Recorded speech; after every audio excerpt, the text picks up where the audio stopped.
Le bénévolat est incontestablement l'un des atouts des associations, notamment des associations de solidarité, mais aussi des associations sportives, hein, puisque c'est là où il y a le plus de bénévolat.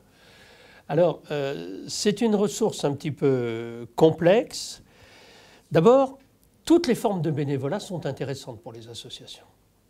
Souvent, on majore le don en argent, mais dans l'ensemble des pays développés du monde, le don en temps représente le double ou le triple du don en argent.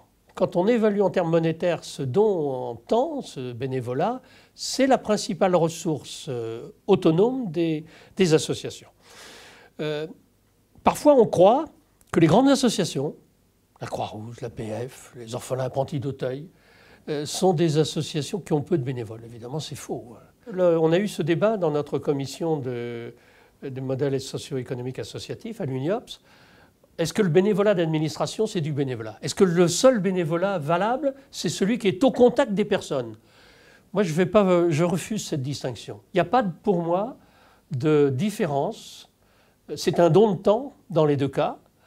Certains d'entre nous sont plus doués pour accompagner les comptes, préparer des dossiers administratifs pour obtenir des subventions. D'autres sont plus doués pour la compassion, la relation, la facilitation pour communiquer et pour écouter. Donc tous les bénévoles ont une place dans la vie associative. Hein. Et il n'y a pas de raison de distinguer les bénévoles d'administration et les autres. C'est la vraie ressource des associations, enfin la vraie ressource. Les entreprises sociales n'ont pas ces ressources bénévoles. Elles ne sont pas ancrées dans la société, dans la population, comme... Elles sont prestataires de services, avec un projet d'entreprise, celui de l'entrepreneur social. Ce n'est pas un projet collectif. Nous, on est dans un projet collectif. Alors, cette vie associative avec des bénévoles, quand on interroge les bénévoles, ils répondent que ce qui les intéresse le plus, c'est la convivialité. Et en deuxième lieu, la cause pour laquelle ils travaillent. Mais le fait qu'ils ont l'impression d'être utiles, c'est valorisant. C'est pour ça qu'on dire un bénévolat totalement désintéressé, on ne sait pas si c'est vrai. Parce que les gens qui sont bénévoles, s'ils le font, c'est parce qu'ils l'ont choisi. Et s'ils l'ont choisi, alors ça peut être pour des raisons, par devoir, etc., pour des raisons altruistes qui sont tout à fait légitimes, mais c'est aussi parce que ça donne du sens à leur vie, c'est aussi parce que ce sont des moments partagés, agréables, c'est aussi parce qu'ils s'aperçoivent de leur véritable humanité et de toute la richesse que représente la dignité d'une personne, à commencer par la leur.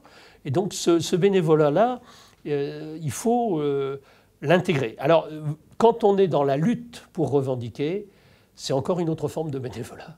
Il y en a qui sont meilleurs dans la revendication, dans la négociation, et d'autres qui n'ont pas de talent pour négocier. Et bon, ça, je pense que le bénévolat associatif est à l'image de la société, et c'est aussi ce qui le rapproche des besoins des gens, et c'est ce qui fait que pour les associations, elles ne répondent pas tout à fait de la même façon si elles sont bien en prise avec les personnes avec lesquelles et pour lesquelles elles agissent.